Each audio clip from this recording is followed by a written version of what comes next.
And we're back here at halftime. Once again, the Clippers of Concordia College with a 39-28 lead over the Golden Falcons. And we're joined at halftime by Golden Falcons head men's basketball coach Ivan Lewis.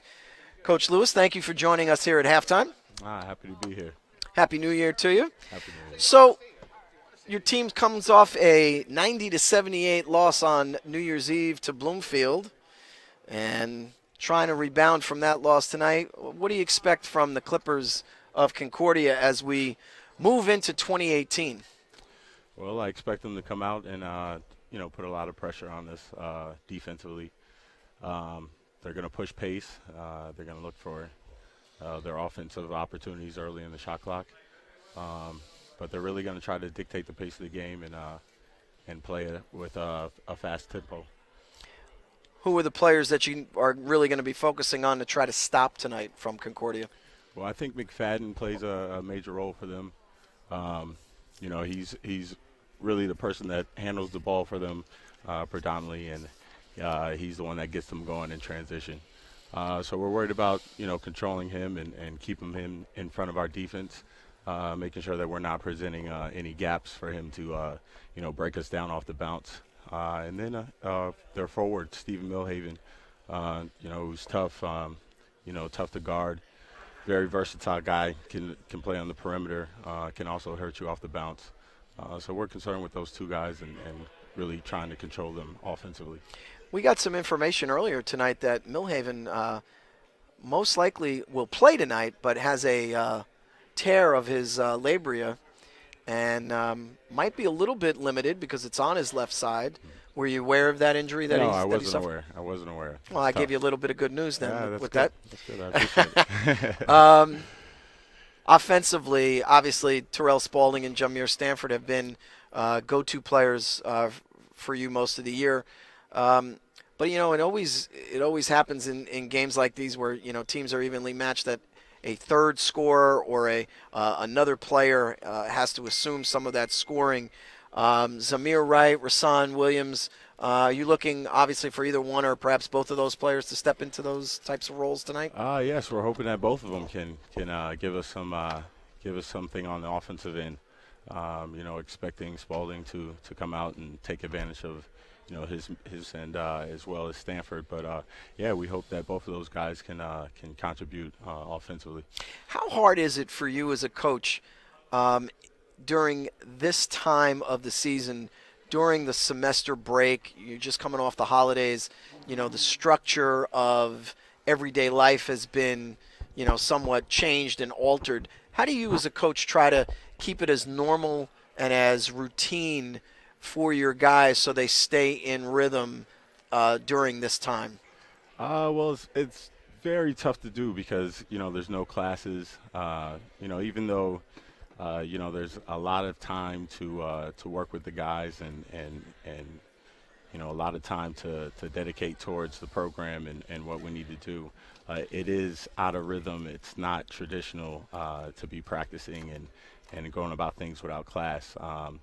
But we just try to stick to a tight schedule and, between getting in the weight room and strengthening, strength training and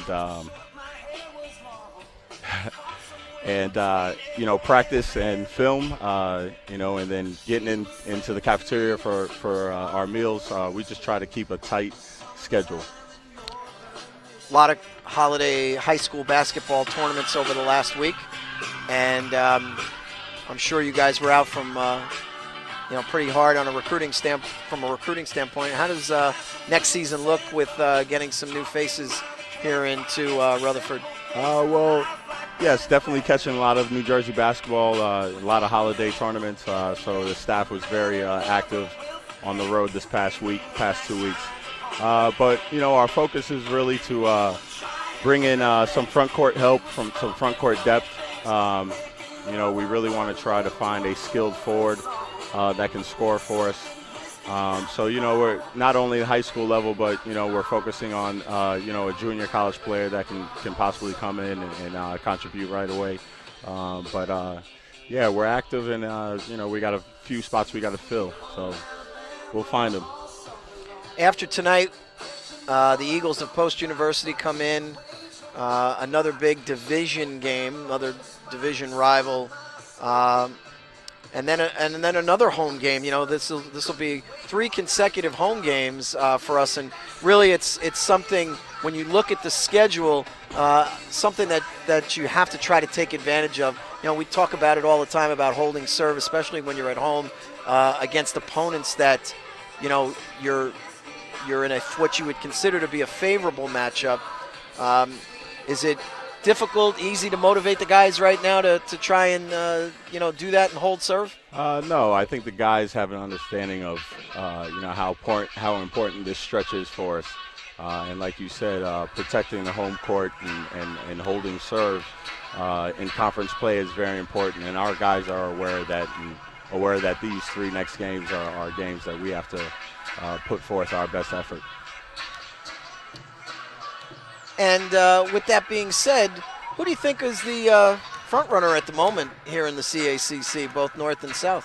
Well, we've only had the opportunity to really go against a few opponents, but Bloomfield jumps out at me, just the way they compete on both ends and the amount of pressure that they put on you on both ends of the floor. They jump out to me as probably the front runners right now. Surprised a little bit to see this score right now, 39-28 for Concordia here on the women's side? Yeah, I am. It's a little unfortunate, but hopefully we can come out and change the momentum of this game early. How was your holiday? It was great. It was great. Spent it with my kids, Mia and Jalen, and they, of course, had a great time getting a lot of gifts from Mom and Dad, and, it's just a great time of year that specifically the Division II, to dedicate the dead period towards, the balance of your life and being able to spend that time with your family. That's important. So we take advantage of it.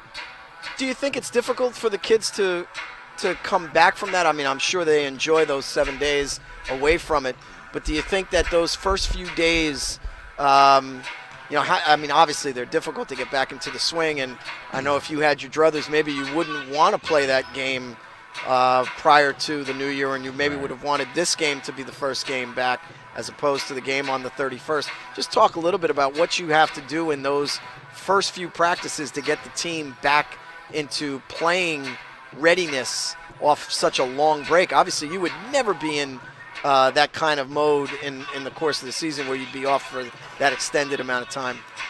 Yeah, it's tough. Even though it's great for the kids, it's great for the staff, to be able to spend that time with your family. But it's tough, to have that long layoff, and especially with us, we had a couple of days before the dead period, so that extended our layoff a little bit more. But it's difficult. You lose a rhythm. That you build in the first 2 months of the season. So getting them back on campus and getting them back into a rhythm is very important. As well as their cardio. Making sure that you can get back into that game cardio as quickly as possible. But it's important for the players individually to do their part in that 6 days that we're not around them, so that you don't fall too far behind as far as your physical, where you are physically. So it's a little bit of them doing their part, and it's a little bit of us planning what our attack is going to be when they get back to campus. Leaders on the team like Terrell Spalding and Jamir Stanford, do they do a good job? I'm sure they do in terms of not only getting themselves prepared, but assisting you and your staff in regards to motivating the younger players, other players on the team to getting themselves into game-ready shape to get back in. And obviously you were right into the fire, not only coming back 4 days, following the dead period, but coming back with arguably one of the best teams in the CACC with Bloomfield. Yeah, they definitely help. The veterans, they understand and they know, what the dead period brings. So they definitely motivated guys, warned guys about, what they have to do to stay in shape and, stay in rhythm. So those two guys definitely, took the horns on that. I had to call. I received calls from the security department a couple of times to asking if we can open up the gym for our guys. So it was good to hear that. It was good to get those calls.